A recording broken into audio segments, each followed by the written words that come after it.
Alright, hi, my name is Waifu, and I'm going to be running Resident Evil 2 Remake Leon a Standard.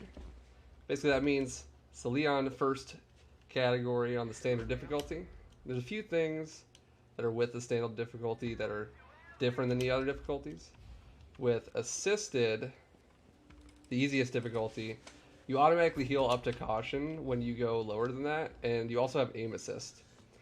So we don't really run that category unless you're doing a new game plus, which means like using infinite rocket launcher and stuff like that. And the main category is Leon A standard at the moment. And hardcore, meaning is the other category where you can't save and the game is a lot harder. There is one advantage to hardcore, which I will go ahead and explain in a bit when it becomes relevant.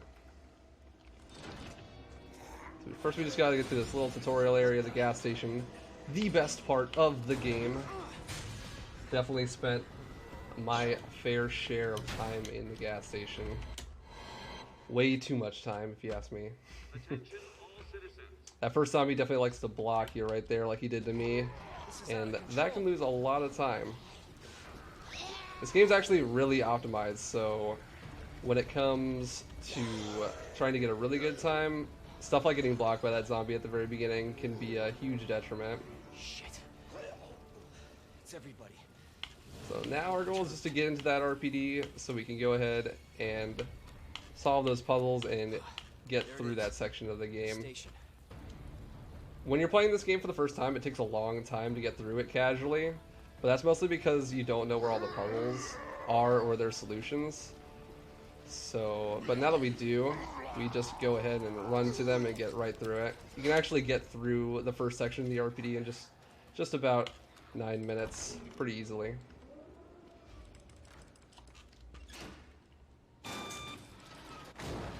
So we're going to check out the first trick we're going to do here. This one was actually found by myself.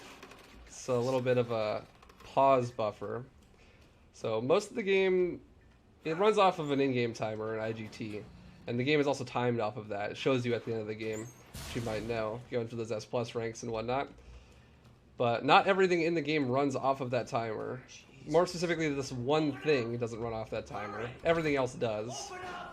And the timer, the in-game timer, actually pauses when you pause. As you'll see here, it's not running.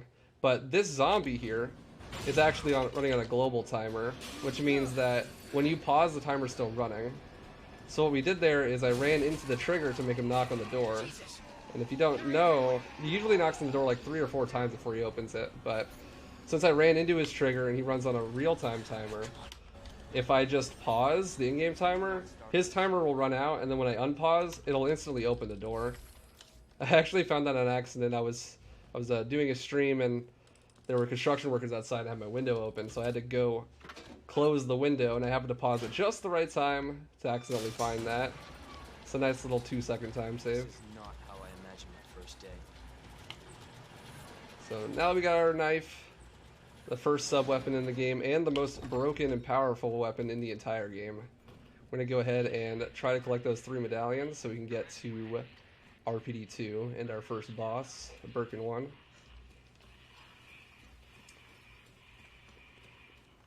Coming up here, we got the most movement-heavy section of the game. Right when, like most Resident Evil games, it comes down into a lot of movement and menuing. And this game is no exception to that. We do a couple of movement techs here. We do one called stair skating, and then another one called quick turns. That right there is a quick turn. Just do a little click and do a quick snap to a 90-degree turn.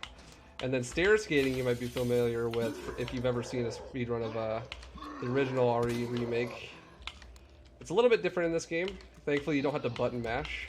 It's just a timing-based thing with how you aim. Because apparently, Leon and Claire both have a stumbling animation that they do, which is actually faster than just walking down the stairs.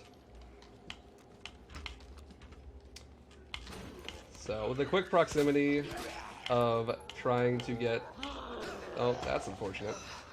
Sometimes this zombie likes to jump and yeet himself off of the top floor, and that is really bad luck there. But thankfully, no zombie here, so that's all good. And we'll meet up with Marvin, and he'll give us a little cutscene that thankfully we could skip. Thank goodness we could skip the cutscenes in this game, because they are long and really boring.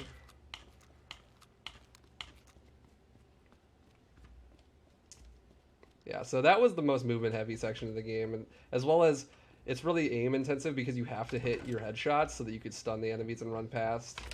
But even if you do it perfectly, it's not always enough. You also got to get that good luck so you don't get your ankles nibbled at the bottom.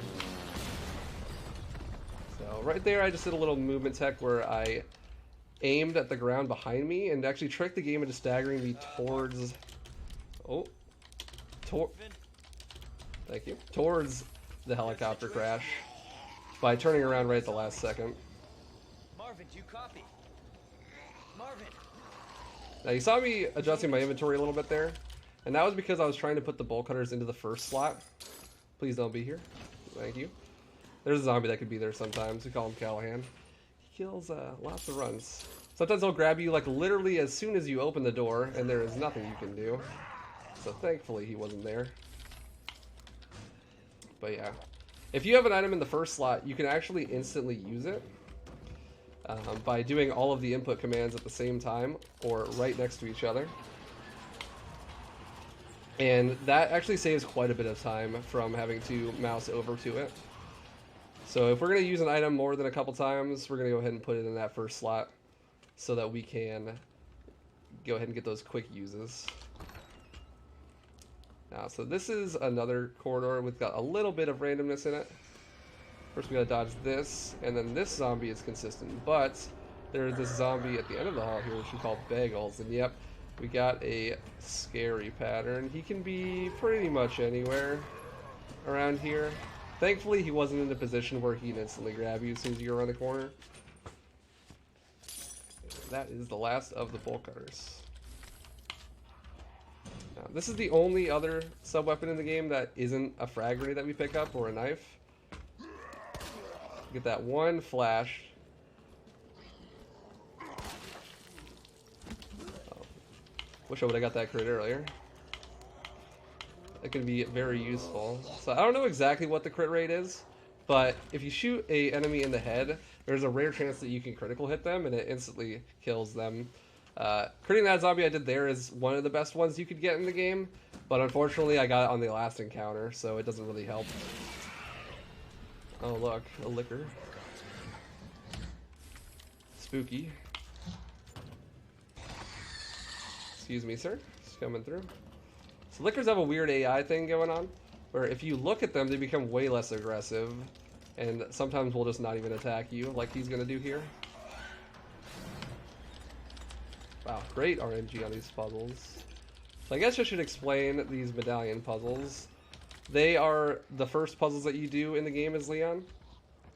And basically the way that they work is that they have a set solution that is the same every time, but they spawn in a random assortment. So it's actually one of the hardest things to do fast in the run. You actually have to learn the way they're assorted and all of the possible combinations of the way they are sorted and which way is fastest to rotate up or down. I know I struggle with that a lot. That's like definitely on that high end of the running, but it's important because if you rotate the wrong way every time, you could lose up like upward of like 10 seconds. It's a lot of time. Wow, really good RNG again. So the best possible RNG you could get is one turn in either direction for all three.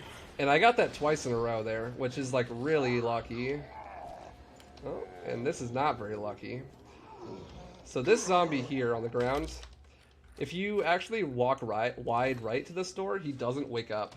And that'll help later when we come back through this area. But unfortunately, I got the enemies in a bad position earlier on, so I couldn't actually get past him without waking him up. Hopefully that doesn't screw us over later on. And that's it for RPD1. We're already done with it. Like I said, just about 9 minutes. And we're already out of here.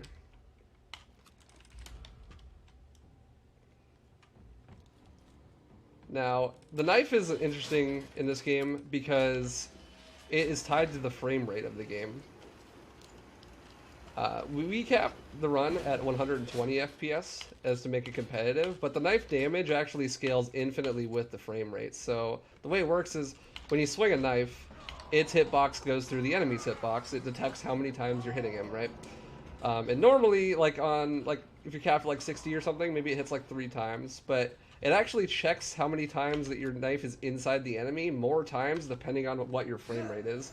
So 60, maybe it hits 3 times. 120, maybe it hits 8 times. And that just scales up infinitely. And we use that to great effect on all the bosses in this game. Because you can hit multiple hitboxes by swinging through sections where he has lots of hitboxes. Like I'm hitting both of his legs and his arm here. So that's 3 hitboxes. And then they're hitting multiple times because of the frame rate. So we just absolutely obliterate him there. And it does do a lot of damage to the knife, but we route accordingly for that.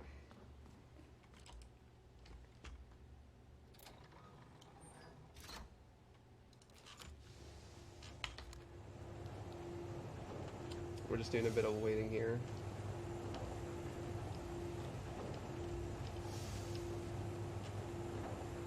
Now that fight is affected a little bit by a thing we call difficulty adjustment. That's the main thing that separates standard from hardcore. So standard actually doesn't have a set difficulty. It could be almost as easy as assisted and almost as hard as hardcore.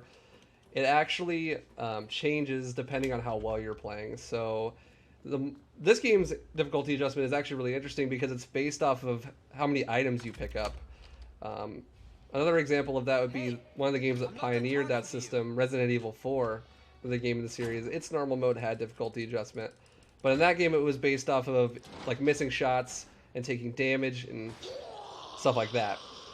But in this game, your difficulty rank is given by a score, and so that score changes whenever you pick up items like healing or ammo or new weapons. And that difficulty rank, every 1,000 score, changes specific things in the game, like enemy AI, like zombie movement speed, as well as your damage output and your damage threshold, like how much damage you take from attacks. So early on in the game, you start off with 5,000 score, or a rank of 5 DA, and later on in the game, you can end up with as high as 8 DA. And the difference between 5 and 8 is on hardcore, which is stuck at 9, zombies will always double lunge, so they'll lunge twice, and they won't always stagger on one headshot. And you'll see that a little bit near the end of the run. Our difficulty will raise to the point where there's a chance that zombies won't stagger on one headshot, and that sometimes they could double lunge. And that's just something that you gotta deal with near the end of the game. But at the beginning of the game, it's not a big deal. They're gonna be consistent, at least until you get to labs.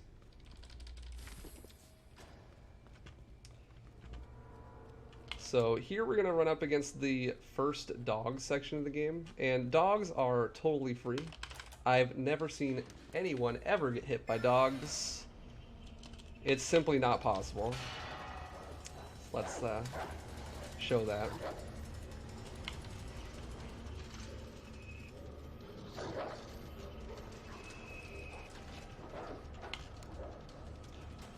Their movement is exactly the same every time, up until the very last section, where it's a bit of randomness, but it's still really safe.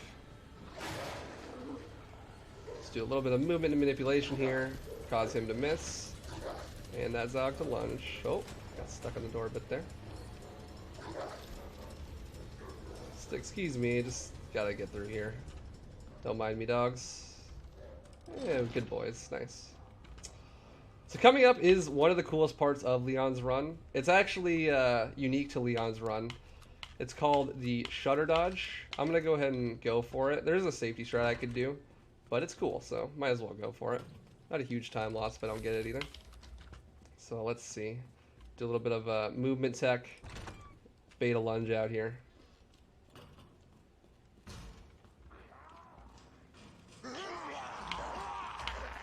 Very nice. Oh, So here I actually have to discard that knife, so I have room for the other one, because our inventory is going to fill up real quick here. That is one of the harder parts in the run.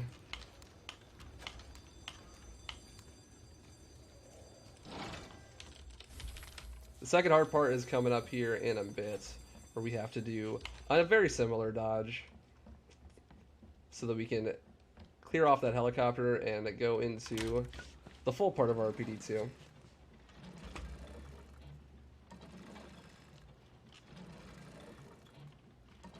Go ahead and use that heal. And I did get bit twice, which is unfortunate. Or, no, bit once on the ankle. And that is going to change my difficulty adjustment just a little, but not enough to change anything, which is fortunate.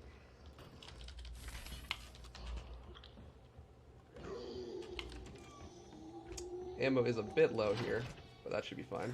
We're going to get ammo here in a minute.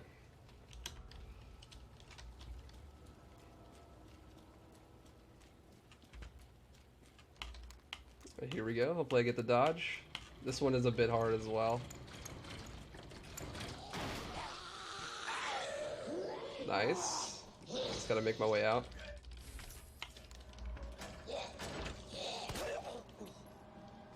Don't bite me, please. Oh, hi there. Yeah, that is unfortunate. That can happen sometimes. That is why I grabbed that safety heal. Because exactly that happens sometimes. There was actually nothing I could have done there.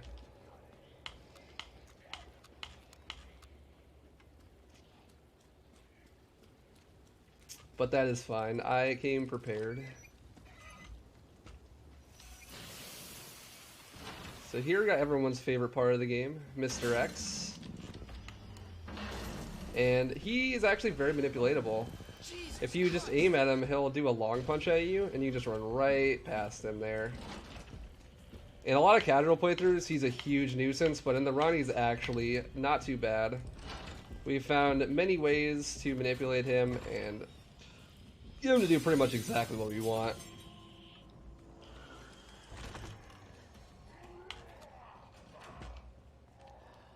Alright, and we're going to come up on another liquor section here, but we're going to show off another manipulation. It's a really cool one. It actually changes the liquor's AI if you shoot him before you go into this next room. So you shoot him there, and then he's not going to attack you, and when you go into this room, he's actually going to run down the hallway to where the shotgun is. And we won't see him again. So, say goodbye to that liquor.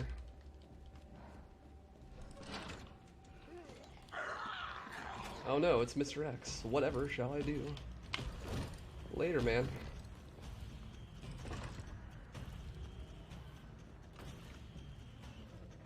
Now, upcoming is the library. There's also manipulation for this, but it's way less consistent than that liquor one we did there. Hopefully we'll get it. I did have to wake up that zombie earlier, which makes this room a bit more random. We'll see how it goes. This is not looking too good, but thankfully I pushed that bookshelf early. That is also a safe strat. You gotta push all three of these bookshelves into the spot, but since I pushed one early, it's a little bit safer. Gonna get bit here though. Yeah. That happens. Not 100% consistent, but Leon is a very safe run. It's really hard to die as Leon, and if you do, you can always just restart that checkpoint. The checkpoints are really generous in this game. And running in caution versus running in fine actually doesn't have any movement difference in Leon. In Claire, you actually run faster in caution than you do in fine, which makes that a bit of an interesting run, but with Leon, it's the same. So there actually is no downside with movement speed. Your stair skating is a little bit slower, but it's not a huge deal.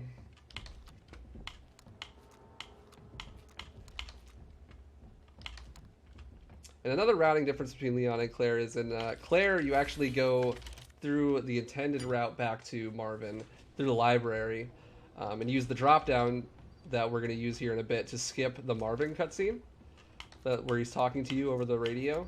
But in Leon's, we need that on the way out here, so we're not going to use that on earlier. That's why we went back through the first part. For Leon, we got to use it now so that we can dodge Mr. X and get down fast.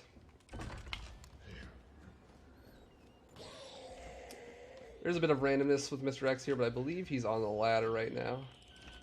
Yes, he is.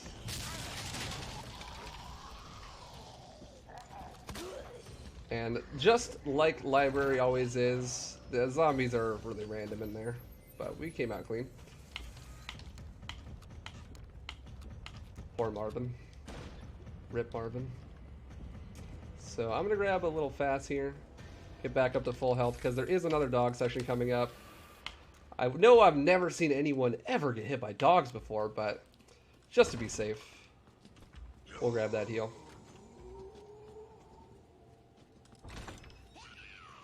Ah. Excuse me, sir. Just coming through. Make way.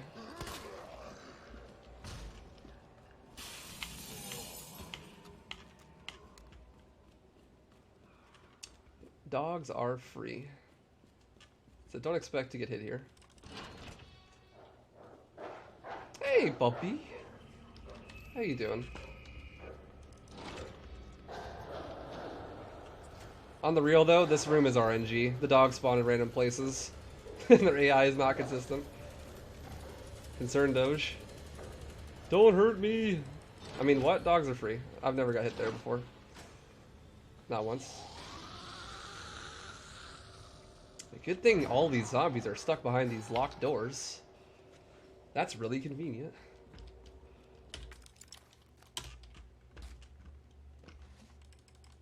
One of the few puzzles right here that's actually consistent.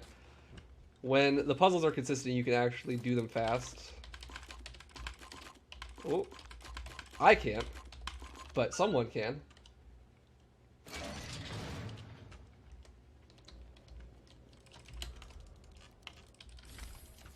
Grab this. Alright. This is a pretty cool strat. That's also Leon only. Leon only goes to the jail. Claire does not. Gotta hope that we don't crit that guy. Okay, perfect. And flash. Cancel that grab animation with the flash so we don't flash ourselves. And we're out of there. Very scary segment. If you crit that zombie that I shot, he could fall on you, and that's not very good, because then you can't throw the flash, and everything turns into a disaster. Hi, Ada.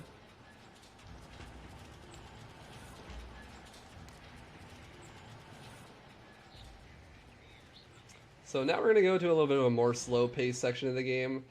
That first area, the RPD, is very sort of almost Metroidvania-esque. It's got a lot of exploration and possibilities for routing and whatnot. But unfortunately, this area is very linear. Not much going on here. This would be, if I was running a GDQ, this would be an excellent time for donations, because you got a lot of waiting and walking around. Road's out. You don't say. Going through that gun shop looks like the only way. You think the road is out, huh? And you needed to walk up here to say that, huh? Okay. Good thing she can open the door with her trusty... That's not a lockpick. Okay. Thank you. What a mess.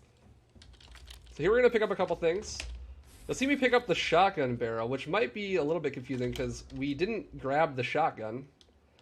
And that's because the shotgun actually, if you skip it, same with the grenade launcher actually, if you don't pick it up in the RPD, it spawns in the labs later in the game. Not many people know about that, and that is exactly what we do to go fast in Leon, is we grab it there and combine it with that shotgun for some ammo. Based on what you've said, Super seems fitting. Man, the writing in this game is terrible. I love it. gee, thanks. Really went back to their roots with the Can't imagine a B real scientist the being B that. movie dialogue. Come on. The sewers are run by the city. How could they have a facility without the authorities knowing? And upcoming, we got the famous crocodile fight. An earthquake? The poor guy was diminished into a QTE section in this game, but that's okay. Doesn't everyone love QTEs?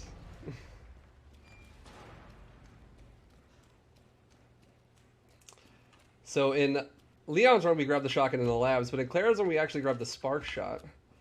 We end up skipping the flamethrower because it's not very good in Leon's run, but the spark shot, the equivalent to the flamethrower in Claire's, is really good. When we discovered that that was good, we have been using that forever. And this section is scripted. You just hold the same directions every time. I've never died here, although I have seen people lose runs here because they were not paying attention. But more things change, the more they stay the same.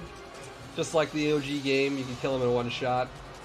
In fact, you're supposed to in this one. And you just... bye. See you later. We just gotta wait for Ada. That's a lot of this section of the game, is just waiting for Ada. And then we get to play as Ada, which is everyone's favorite part of the run. It's exhilarating. Almost as good as the game it rips off, Metroid Prime. What the hell was? Just get up here.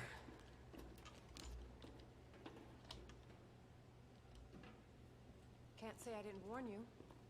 You said the The virus pros turn people into monsters, not reptiles. Fair point. I'm just impressed you made it in one piece. Wow, Leon. What a great observation. So, yep. Just gotta wait for this elevator a little bit. And then we'll get to play as the Ada Wong.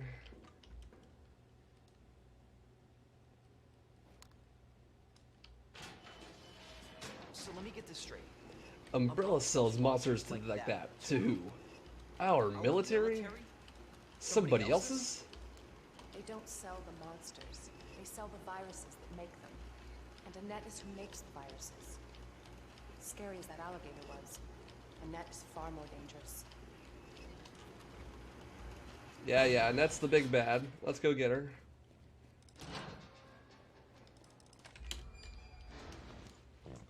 So Ada's actually got her own movement and her own mechanics, which is actually kind of cool.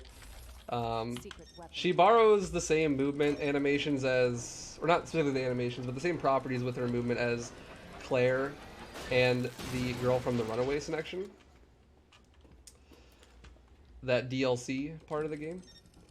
Except she has its own little special thing, her secret agent gun that hacks the things by pointing and spamming click. It actually does the hacking faster the more you spam click. So we're spamming click here. But the zombies in this section are no big deal. You can actually just run past all of them pretty easily. We do end up shooting one because it's a little bit faster than running around him, but I really don't even see the point of Ada having a gun in this section. It's not very useful.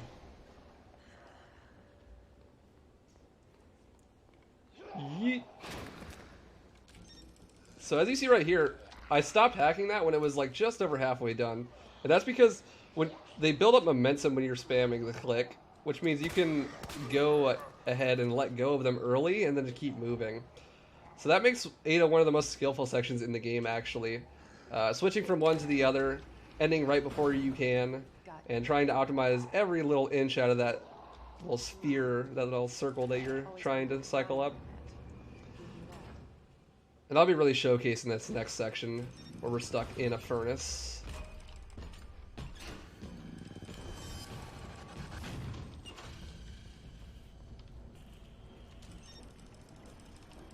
But Mr. X is chasing us now. We gotta run. But he doesn't even get remotely close to us in the run in this area.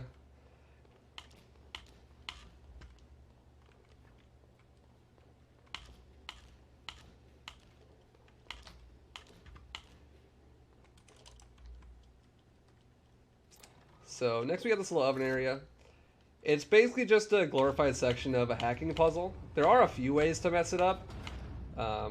But the biggest one is trying to leave a section hacking too early and then doing everything wrong. But even if you do that, there's plenty of time to fix it. So the reason I shoot there is Ada has 8 free rounds that she has with her gun, and the difficulty adjustment rank is actually shared between Leon and Ada. So if you go ahead and shoot all of your bullets into a wall, your DA will lower a bit while you're as Ada, and it actually costs you nothing because you don't lose any time and you don't need the ammo for anything else since you're only playing as Ada once. So that's why we shoot at Annette there. Also, we're a bit salty that she locked us in a furnace, but there's speed benefits to it as well. Each shot miss only loses like 10. It doesn't cause a big impact on the run, but it's free, so may as well do it. It gives you something to do while you're waiting.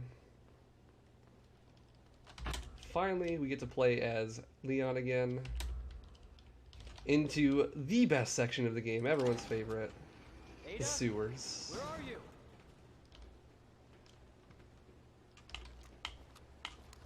This place stinks, if you don't mind the pun.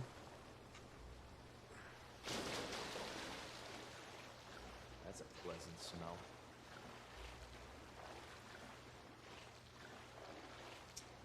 There's a new enemy type in this area that is the most annoying enemy in the game. They're called G-adults. They are these big blobs that like to just stand in your way, and they are ginormous and block the entirety of the pathway, as well as they poison you. And the poison in this game has some interesting effects. It does some damage to you, and I believe it does damage over time as well. It also will get you... Oh, I hit him in the neck, not the head. That's fine. I could have shot him again, but I really need this one bullet for this next G-adult. It poisons you, and it causes you to randomly start coughing and move really slow, and that's not very good, especially when you're trying to run past a group of enemies. Sometimes you'll just start coughing, and then you'll get chain grabbed, and it's not a good time. So we're going to try to avoid that at all costs. So right here, no way to get past this guy except for to shoot him, to trigger him. If you go too close to him, he'll instantly grab you as soon as he pops out of the water, and that is a huge rip.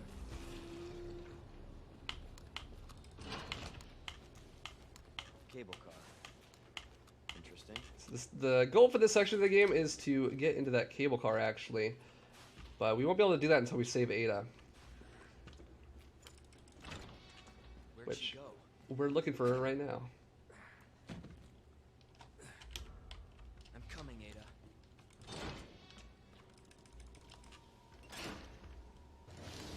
Now, both of the runs between Leon and Claire have their trade-offs. This section is unique because it's about equally as bad for both characters, but in totally different ways. The first part is way easier as Leon, as you can pretty much just run past all the enemies. They're always in a good spot. But the second part is not nearly as free. There are a lot of things that the G-adults can do that can just totally mess you up. But with Claire, you have the spark shot, so you can just run right past them, essentially. So I'll just squeeze through here. Hope you guys don't mind. Pardon me. It's got a speed run to do. Splash. You too? Nah.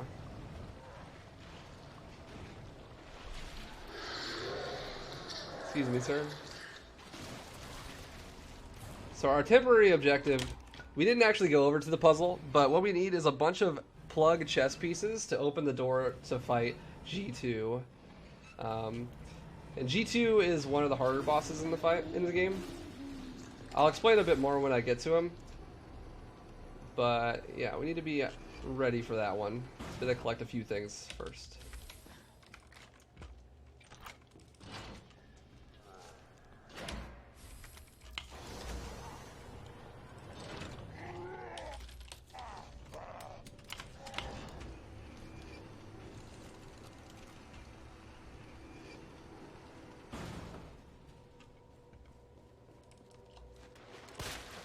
Excuse me.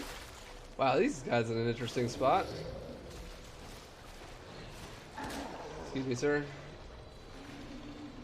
The positioning of these guys is random, so they can be in drastically different spots. Oh, that guy just went for a bath. How refreshing. Okay, this is the section that is really scary as Leon, as there's a bunch of Geodals that you gotta run past, and there is not much you can do if they just don't want to cooperate. So we'll see how this goes. Here's hoping.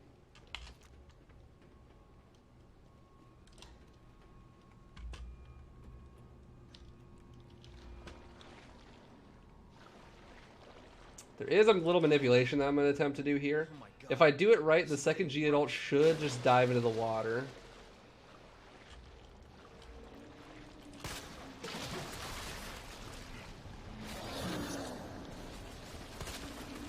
There we go, very nice. So it should be safe on the way in. Now the way out's the really tricky part. There is one that is random where he shows up. Those guys are always going to show up in that consistent pattern, but on the way back, one of them is random. Sometimes he just doesn't show up at all. That's the best case scenario, obviously.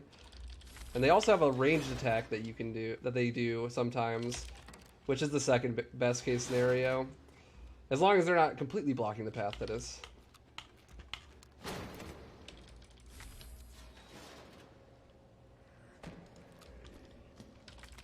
We're just gonna go ahead and collect these plugs and get out of here. We don't need that flamethrower. We got some knives.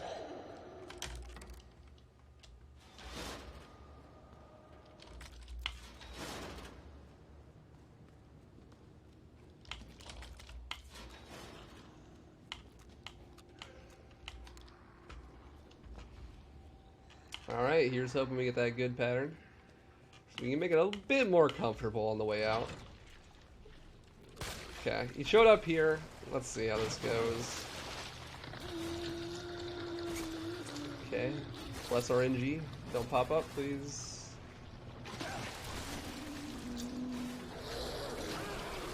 That's not good. That happens sometimes. Hopefully we can get out of here after this.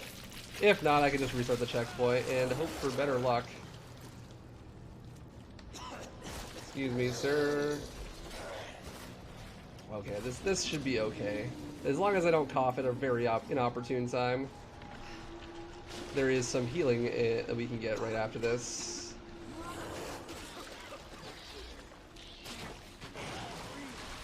What the hell was that? Excuse me, sir. There's just one group of enemies that we gotta get past and then we'll be okay.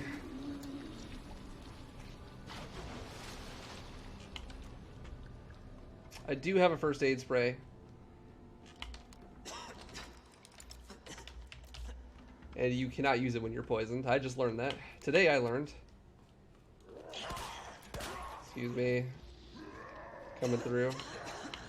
Run! Toxin out. Today I learned. That's okay though. It's not a huge impact. That was probably like the worst case scenario that could have happened. I got stuck between two Geodals and we came out fine.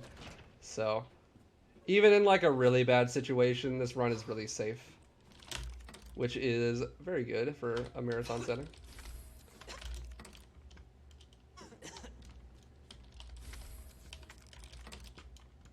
But speaking of safe, we got probably the least safe section coming up. We got the G2 fight, which is a multi-stage fight. Okay. So to fight G2, you got a couple things you gotta do.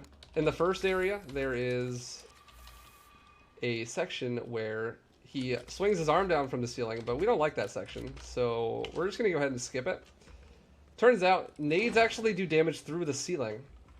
They have that type of range. So if you throw a nade at the same time as he breaks open the door, when his hitbox becomes active, it'll instantly skip this phase by doing just enough damage so that he'll go right to the door. So now I need to focus a little bit, and then I'll explain the fight afterwards. It's still alive?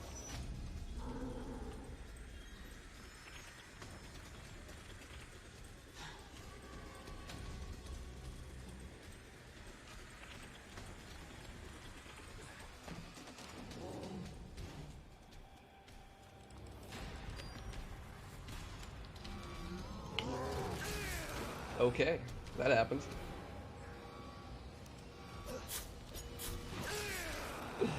Very nice. I walked a little bit too close to him at the end there while I was baiting the attack. This is fine.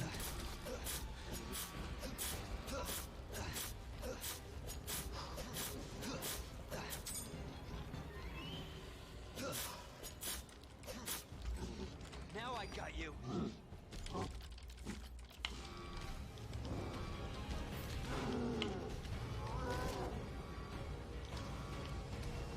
Bye-bye! Yeah, that's fine. Not a huge deal. So, that fight works in a very particular way. Let's hope that's the last of He has to get hit by the crane, otherwise he will not die. You can damage him so much that he has actually 0 HP left, but he just won't die unless you hit him with the crane. Normally it takes like 2 hits with a crane, maybe 3, depending on what your difficulty adjustment is. Or if you're playing on hardcore. Nice. But on standard, when we get to here, if you do more than 50% of his HP and then hit him with the crane, he'll instantly die. This is called one cycle G2, which is what we did there. So I used the knife and abused the frame memes with the knife to get him down to 50% HP and then hit him with that crane. It's really that simple. Now the problem is, if he grabs you and you get hit by the crane, then you die. But it's not a big deal. Again, you can just reset checkpoint right there and be ready to go. So, come on, we got the last area of the game. This is labs. It's got its own challenges. It's even more linear than the sewer section is. The game gets more linear as it progresses. So there's not much going on with the routing. You just go from point A to point B. But, like I said earlier, we gotta pick up that shotgun because we didn't get it in the RPD. That's gonna actually be in a room right around the corner here. We gotta get the wristband upgrade first so we can leave. Just a little bit faster. And as before, I'm gonna be attempting a manipulation here by shooting this wall. Hopefully it works. At this part in the game, your DA is kind of high. Maybe mine isn't because I got hit so much, but your difficulty adjustment should be kind of high when you get to this point. So zombies have a chance of double lunging as well as not staggering on a single hit. So there's a zombie that's armored on his body right behind the door here. And so I shot that wall. Hopefully, if it works, he'll just be standing in front of the door, just like face first into the wall. We will see. Sounds like it's pretty good. Sounds like it worked. Let's find out. Yeah, perfect. That's the perfect manipulation. You just stand in there, just walk right by. Excuse me, sir. Pardon me. If not, you just gotta shoot him. And I grabbed some extra ammo, so we would have been fine. And there's the shotgun. If you're wondering, yep, the shotgun and the grenade launcher both spawn right there. We just go ahead and pick that up, and we'll be using that for the third boss fight of the game. Poor Hunk. Good Hunk.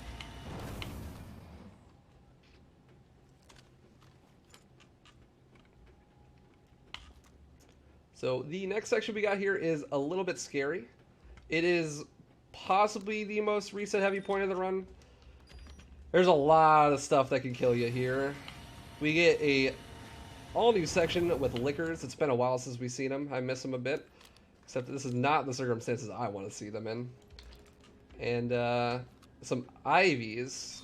The IVs in this game are a little bit annoying. Particularly because they have a special mechanic. An instant kill mechanic. If they grab you and you don't use a sub-weapon, they instantly kill you, and there's nothing you can do about it. And all the sub-weapons that we pick up in the run are pretty tight. Like, there's not much room to use them extra. So if we get grabbed by an IV, it's just better to die at this point. Ooh. There we go. And then just do the section over again. Except for the fact that this part has one of the worst checkpoints in the entire game. And that is because of the way we do it. You're supposed to go all the way around, but we end up going up the staircase and then back down. You'll see that in a minute here. So we end up actually skipping the checkpoint that you would normally get in a casual playthrough. And that causes it to be a pretty far run back if you die. But we will be fine, I am sure. Manual mode engaged. Adjust amount of solution to match cartridge capacity.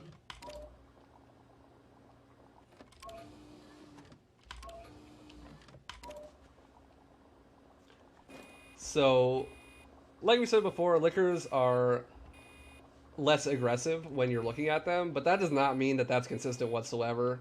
Liquors are probably the most random thing in the game, and that's coming from a game that has puzzle randomness. They just like to do whatever they want, so we just are gonna just hope that they don't do us dirty when we're coming through here.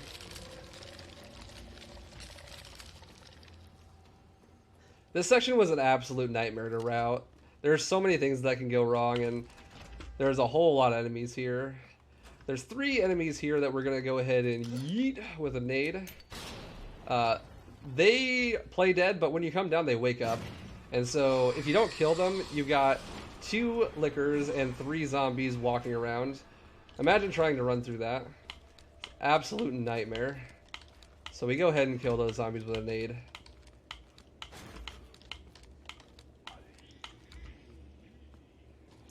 So yeah, this is the section where we skip the checkpoint. You got the signal modulator, but you're actually supposed to go casually around the other side and go back through, but it's actually like 30 seconds slower to walk that way, and you have to go in front of a bunch of ivies.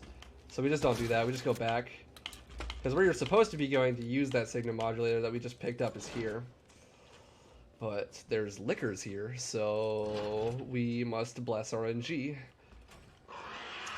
Ideally, they both jump onto the ceiling, and we flash them and they fall down, but, you know, that doesn't happen ever. I have a little bit of extra ammo I need to get rid of so I can pick up that herb. Normally I wouldn't have that, but I picked it up for the marathon strats.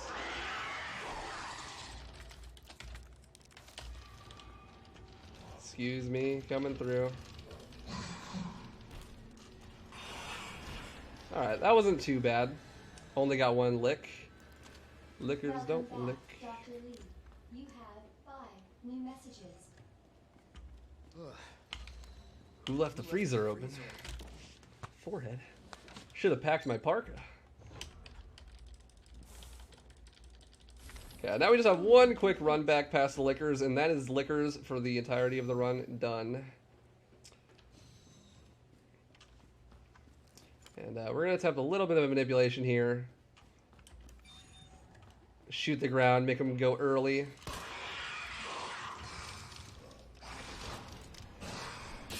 That is unfortunate. Please don't combo me. Oh, nice lick. Okay, we're good. That's a little scary, but we're clean out of there. There's some heals we can grab up here in a minute. Get out of that caution. Excuse me, sir. Coming through. Got a speed run I gotta do.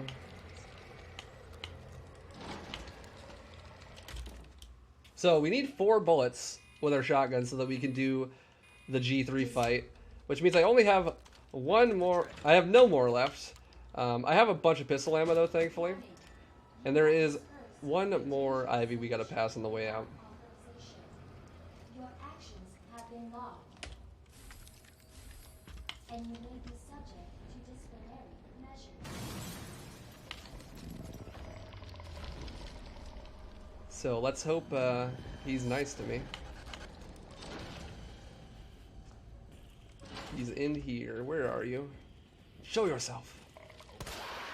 Okay, that was good. He was facing me. Potentially I could grab more shotgun ammo if I needed to, just to be safe. But we did grab a checkpoint there, so if I died it wouldn't be a huge deal. I would lose like maybe 30 seconds. Alright, now we are going to go on to the coolest boss fight in the game in my opinion. G3, or Birkin 3. It's a very cool fight. Pretty technical, actually. It's one of the more technical fights in the game, especially as Leon. We do abuse that knife, but we do that in tandem with a few other things so that we can go ahead and one-cycle him and kill him, hopefully, before he grabs the wall. He has a few different phases that he can do. We're just going to go ahead and only see the first phase, hopefully. And kill him while he's transforming into his third phase.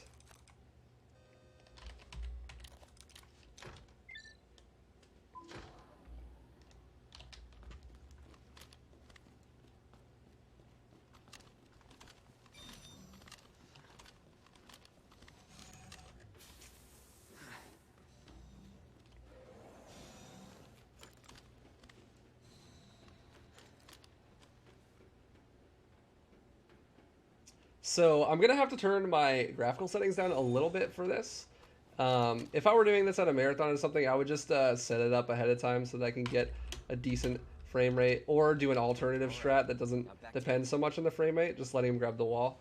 But for this, I want to show it off the quick kill, so I'm just going to lower my image quality just a bit. It's not a huge deal. Or I could also lower some of my other settings just to make sure that I'm going to get it, because of that knife damage being tied to the FPS.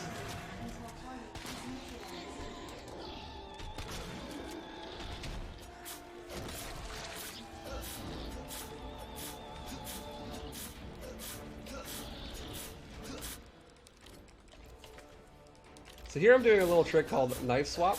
So when you switch your knives, usually there's a transitioning animation that you do. But if you equip or unequip a weapon while that transition is happening, then it skips it entirely. And that lets us do even more damage with the knife without having to stop.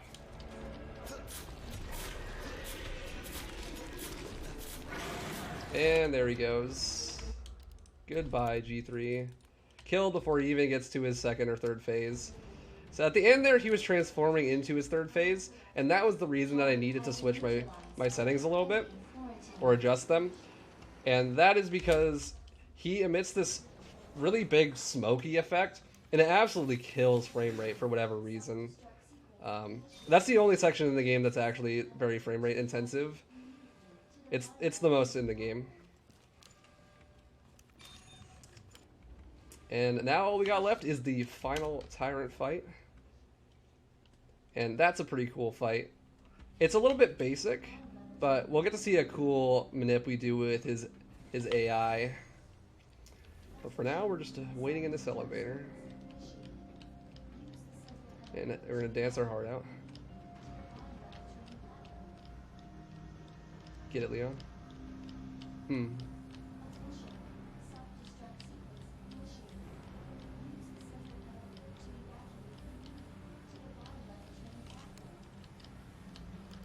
So we're basically out of stuff, but thankfully all we need for this last fight is actually one knife, and not even a whole knife. You could probably get away with like 3/4 of a knife for this fight, but for safety's sake, I'm going to go ahead and grab a new one.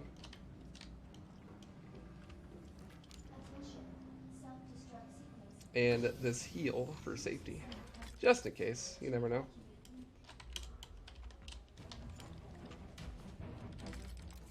And now we got some sick tunes. This is the best track in the game, for sure.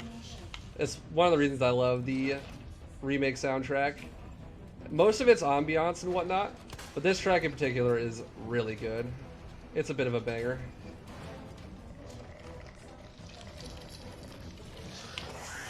Excuse me, sir. That's rude.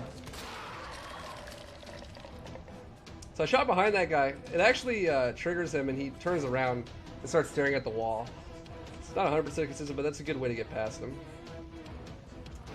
But we do have those backup knives that are broken in my inventory, so if I do get grabbed, I just go ahead and use one of those and just keep going.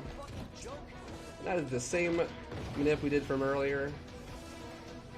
And now we're on to the final fight of the game. That Tyrant fight. It's pretty hype.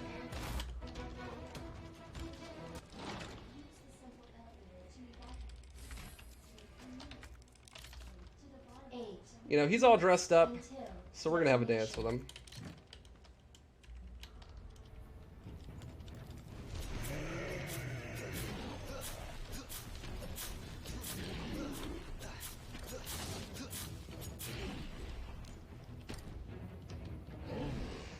So, this fight is actually really simple.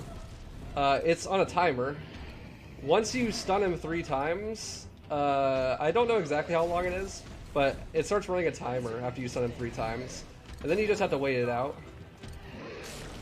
So you just stun him 3 times with the knife, and then just wait it out. You just dance with him. If you just walk on his small arm side, he'll never get you. Unless you do something wrong.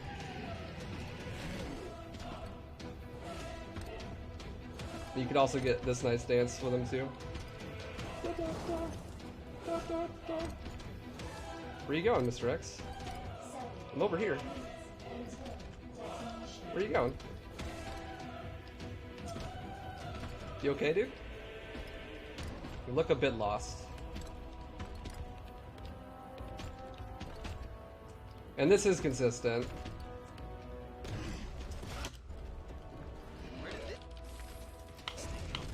Bye-bye.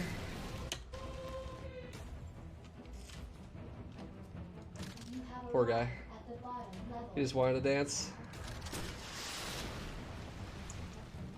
And there we go. That is Resident Evil 2 Remake. And I am Waifu. That was actually a pretty good run as well. Right at the end here, we get that in-game timer, 54:40. Not a bad run. It's only like minute 20 off my PB. It's a good run. But yeah, thank you for watching.